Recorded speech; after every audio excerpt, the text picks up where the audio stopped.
Hi folks, Gary Swigert, General Manager at Citrus Kia. Did you know in 1994 that the Dow Jones closed at about 38.34?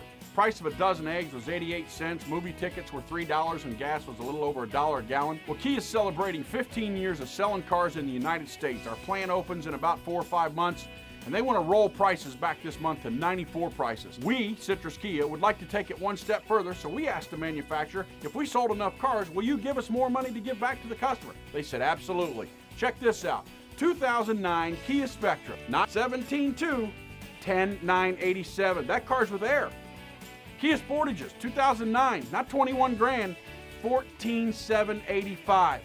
Folks, it's real simple. Bring your trade-in, come in, go out of here with a 1994 price on a 2009 car. At Citrus Kia, remember, we don't close car deals, we open relationships, and I'd love to see you on the showroom floor.